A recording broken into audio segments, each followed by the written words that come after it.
asalaamaaleykum gars maa ngi leen di leen dalal ak jàmm Sen Sport 221 the best sport news channel. Kalidou Koulibaly l'international sénégalais ak Napoli dañoo dal di duma tey jii ñi di waa Bayern Munich duma yu metti 3-0 lañ leen dóor ci li ñuy tuddee Eudi Cup muy benn compétition boo xamante ni chaque année dañu koy organiser wala ñoo bokk ci ñi nga xamante ni dañ ci joué ñoom waa Bayern ñu ci am quelques invités yenn club yoo xam dañ leen di invité ci lii di compétition boobu di Eudi Cup. ci pré-saison yi nag lañ koy joué muy wàccaay saison yi ñii di waa Bayern nag tey jii ñu doon joué seen diggante ak Napoli ci match bu njëkk bi Napoli dañu leen dal di duma 3-0 ki nga xamante ni mooy Kalidou Koulibaly sax moo doon capitaine ci jongante googu kon Kalidou Koulibaly mooy jiite duma yooyu nga xamante ni tey jii Napoli dal dinañu koy duma ñii di waa Bayern Munich 3-0 la ñu leen dal di dóor ci jongante googule. ci pré-saison yi ba tey ki nga xamante ni mooy Youssouf Sabaly bi nga xamante ni moom bu yàggul dara la dal di signé foofu la ci Real Betis tey jii dal dinay dugal biom bu njëkk ci li nga xamante ni mooy match bi doxoon diggante ñii di waa Betis Séville ak Leeds United 3-2 la ñii di Real Betis dal di dóor Leeds United di club bu nekk ci fële ci Angleterre kon kii di xamante ni mooy Youssouf Sabaly ci 55e minute ci la dal di marqué bii boobu mu nekk premier bi nga xamante ni marqué na ko ak clubam bu yees bii nga xamante ni mooy Real Betis. ki nga xamante ni itam mooy Lys Mendy moom itam mu ngi wane boppam ci li nga xamante ni mooy pré-saison yi ak club bi nga xamante ni mooy Sheffield United yéen ngi fàttaliku ne Sheffield United dafa dal di wàcc ci li nga xamante ni mooy deuxième division muy championship bu Angleterre jamono yi nag ñu ngi joué ay match de préparation di wàcce li nga xamante ni mooy saison bi ndax championship bi nag nekk na championnat boo xamante ni bu métti la wax nañu ne sax moo gën a métti li nga xamante ni mooy English Premier League bi jamono yi loolu waroon na ba ki nga xamante ni mooy kii Lys Mendy ak clubam bi di Sheffield United ñu ngi waajal seen bopp bu baax a baax moom nag mu nekk joueur boo xamante ni fan yi seetlu nañu ne daal geneen xar kanam la wane moom kii di Lys Mendy ndax kat daal dina marqué 3 bi ci 2 matchs amicaux yi nga xamante ni daal dina koy joué ak club bi nga xamante ni mooy Sheffield United.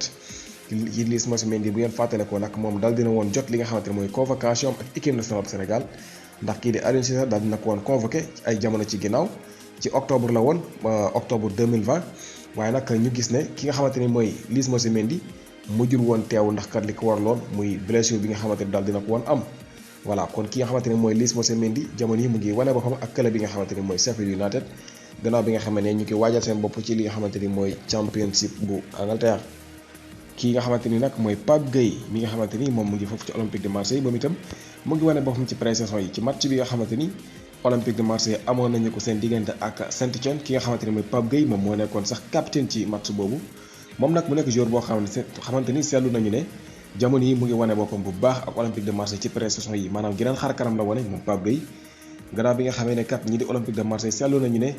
weer yi ñu génn wala fan yi ñu génn ñu ngi signé ay joueurs yu baree bari ay joueurs yu mag waaye loolu nekkul loo xamante ni jaaxal na benn yoon kii di Pape Gueye toujours mu ngi gën a wane boppam ak xadaram gën a motivé ci li nga xamante ni mooy football bi nga xamante ni mu ngi koy def ngir wan coach bi nga xamante ni mooy Sampaoli li nga xamante ni mooy mëninam comme ni ngeen ko xamee moo doon capitaine bi ci gannaaw bi nga xam ne dafa am quelques joueurs yi nga xamante ne ay cadre lañ ci équipe boobu di Marseille yoo xamante ni dañoo absenté woon Pape Gueye moo nekkoon capitaine ci match boobu nga xamante ni Olympique de Marseille amoon nañu ko seen diggante ak Saint-Étienne. bu ñu jógee ci loolu nag ci transfert la ñuy wax ki nga xamante ni moom la ñuy wax kii di Alpha Dionkou bi nga xamante ni joueur Man City la moom foofu la ñu ko formé mu ngi nekkoon sax ci équipe réserve bi moom nag di xibaar dal dinañu xam ne nekk na joueur boo xamante ni jamono yi mën na am dina dem fa li nga xamante ni mooy 3 nekk ci France maanaam Man City amaan na dinañ ko able foofu nga xamante ni mooy ca 3 nekk ca Ligue 1 française bu dee nag ki nga xamante ni mooy Alpha Dionkou demul foofu nga xamante ni mooy 3 li muy tekki rek mooy dafa bokk ci plan coach bi nga xamante ni mooy Pep Guardiola moom ki nga xamante ni mooy Alpha Dionkou joué na quelques matchs nag ak équipe première bu Man City waaye ba fii ñuy waxee mu ngi ci équipe réserve bi moom nag bu fekkente ne daal demul ci Ligue 1 bi ak bi nga xamante ni mooy 3 dina des foofu nga xamante ni mooy Man City ci des ci plan ki nga xamante ni mooy kii di Pep Guardiola moom kii di Alpha Dionkou. beneen joueur bu nga xamante ni moom daanaka mën nañu wax ni sax transfert am daanaka firu na boor mooy kii nga xamante ni moom la ñuy wax Arona Sy moom 25 ans la nekk latéral gauche moom kii di xibaar daal nga xam ne moom day signé fa nga xamante ni mooy Amiens moom joueur Amiens la dina fekk ji ñi nga xamante ni ñooy yeneen i sénégalais foofu la ku ci mel ni Ciss muy Amadou Ciss ak ki nga xamante ni mooy Adama Diakhaby ak kii di Moustapha Sangaré wala sax ki nga xamante ni mooy Formose Mendy bi nga xamante ni moom bu yàggul la dal di signé foofule kon ki nga xamante ni mooy kii ñuy wax Arona Sy dina dem foofu nga xamante ni mooy ca Amiens nekk ca Ligue 2 française ki nga xamante ni nag mooy Youssoupha Badji moom nekk fële nga xamante ni mooy ca Belgique moom tam ñu ngi koy séentu fi nga xamante ni mooy Stade de Reims di ancien club bu kii nga xamante ni mooy Boulaye Dia moom ki nga xamante ne mooy kii di Youssoupha Badji ñu ngi séentu ne dinañu ko dal di able foofu nga xamante ni mooy ca club bii di Stade de Reims nekk ci Ligue 1 française moom nag mu ngi nekk fi nga xamante ni mooy Club Brugge. jamono yi kii di xibaar yi fësal nañu ne amaana dinañu ko able maanaam able lay doon moom ne mu able boo xamante ni nag du ànd ak option d'achat maanaam sans option d'achat lay doon moom ki nga xamante ni mooy kii di Youssoupha Badji amaana dinañ ko gis foofu nga xamante ne mooy Stade de Reims nekk ci Ligue 1 française. Alassane Ndao moom kii di xibaar yi fësal nañu ne gannaaw bi nga xamee ni club yu bari bari ñu ngi ko doon topp foofu la ci Europe moom daal dina leen fii bàyyi dem fële nga xamante ni mooy ci Arabie Saoudi. Al Ahli ñoo ko dal di signé moom ki nga xamante ni mooy Alassane Ndao ñetti millions nag la ñu daal di fay ci transfert boobule Alassane Ndao kon jóge na Fatih Karagümrük dina dem fële nga xamante ni mooy Arabie Saoudi signé ci club bi nga xamante ni mooy Al Ahli. kayit xibaar yi fësal nañu ne jamono transfert boobule officiel na moom nag mu nekk joueur boo xamante ni seetlu na ne ñaari saison yi ñu weesu moom nekk na ku ràññee ko foofu nga xamante ni mooy ci Turquie 59 match daal dina koy joué ak Fatih Karagümrük waaye marqué na lu toll ci 14 bi ak 14 passes décisifs moom ki nga xamante ne mooy Alassane Ndao club bu mel ni Strasbourg mu ngi ko bëggoon ak club bu mel ni Nottingham Forest ci Angleterre bëggoon nañu ko FC Séville ci Espagne ñoom itam bëggoon nañu ki nga xamante ne mooy Alassane Ndao waaye ñoo ñëpp daf leen fi dal di bàyyi dem fële nga xamante ne mooy ci Arabie Saoudi ci club bi nga xamante ne mooy Al Ahli. bitim réew ki nga xamante ne mooy Moriba moom coowam jeexagul ba tey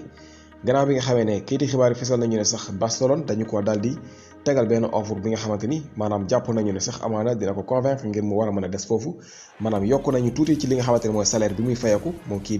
di Moriba waaye nag dafa dal di bañ ndax kat dafa fekk ne ñi di waa Barcelone dañoo xaw a tardé ndax dafa am yeneen i offre yi nga xamante ni jóge na ci yeneen i club foofu la ci Europe ñëw ci ki nga xamante ne mooy kii di Moriba te gis nañu ne loolu moo ëpp li nga xamante ni Barcelone dal dina ko koy tegal Barça nag ñoom dal dinañu leeral na ñoom loolu nga xamante ni teg offre boobu nga xamante ne def nañu ko duñu ko yokk mukk foofu lañ mën a am kon ki nga xamante ni mooy Moriba coowam ak FC Barcelone jeexagul ay offre a ngi ci kanamam mooy bu Barcelone ak yeneen i club yi nga xamante ne ñu ngi foofu ca Europe. ki nga xamante ni nag mooy Kylian Mbappé moom comme ni ngeen ko xamee ba fii ñuy waxee situation changé gul moom Mbappé nanguwul signé li nga xamante ne mooy contrat extension maanaam yokku li nga xamante ne mooy contrat am des foofu ca Paris Saint-Germain. kay di xibaar nag fesal nañu ne Real Madrid ñoom jamono yi teg nañu li nga xamante ne mooy benn takk bu toll ci 200 millions d'euros bañ a pare ngir def ko ci li nga xamante ne mooy ci transfert yi ci mois d'août bi 150 millions d'euros pare nañu ko jox ñi nga xam ne ñoo di Paris Saint-Germain ci mois d'août bi maanaam offre bu toll ci 150 millions d'euros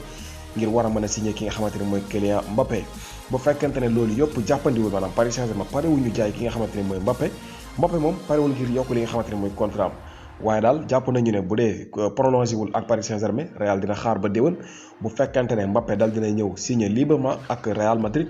dina am prime de signature bu toll ci 40 millions d'euros kon ak lu mën a xew Real dinañu tenter seen chance ci mois d'août bi ak 150 millions d'euros bu dee jàppandiwul ñoom dañuy takk seen xaalis toog di xaar ba déwén ki nga xamante ne mooy Mbappé contrat am dal di jeex ak PSG mu dal di signé librement su boobaa dina laal 40 millions d'euros yi nga xamante ne prime de signature képp lay doon salaire am nag dina toll ci 25 millions d'euros par année lii mooy li nga xamante ne kii di xibaar daal dinañu koy fësal. Arsenal ñoom dañuy am li nga xamante ne mooy benn défenseur central bu bees moom mu ngi tudd Ben White jógee fi nga xamante ne mooy Brighton moom Ben White mi Arsenal dal dinañ ko signé lu toll ci 50 millions de livres sterling muy xaalisu Angleterre kon Ben White mi dal dinañ signé contrat wu juróomi at ak ñi di waa Arsenal. ki nga xamante ni nag moom la ñuy wax Alphonse Areola nekk gardien bi nga xamante ni Paris Saint-Germain ñoo ko moom daaw sax ñu able woon ko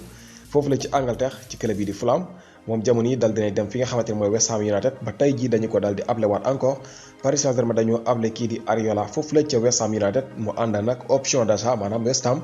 am nañu doole ngir mën ko signé moom ko bu fekkente ne gis nañu lu leen doy bu saison bi jeexee waaye ak lu mën a xew jamono yi moom abal nañu leen ko Alphonse Areola dal dinañ signé foofu nga xamante ni mooy ca West Ham United daal ñu leen ko abal mu jógee fi nga xamante ni mooy Paris Saint-Germain.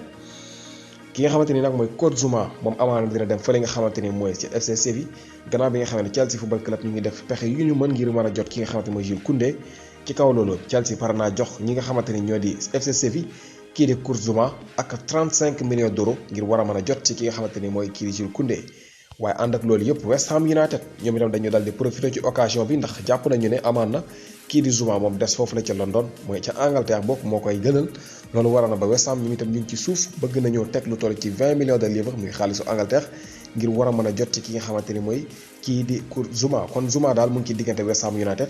ak ñi di FC Séville loolu nag li muy wane mooy Kurt Zouma amaan na moom jamono yi mën nañu wax ne daanaka bokkatul ci plan wu Chelsea football club ndax kat ñaari buntu ubbeeku na pour moom muy Séville ak West Ham United. ki nga xamante ni nag mooy Romelu Lukaku moom nekk ancien joueur Chelsea football club moom nag Chelsea dañu ko bëgg signé waat jëlee ko foofu la ci Inter kii di xibaar fesal nañu ne Chelsea tegal nañu ko li nga xamante ni mooy 10 millions d'euros par saison bu dee nangu na maanaam mu nekk salaire am fukki millions ci saison bu nekk waaye ki nga xamante ni nag mooy Romelu Lukaku moom dafa daal di bañ ndax dafa bëgg a des foofu nga xamante ni mooy ca Inter de Milan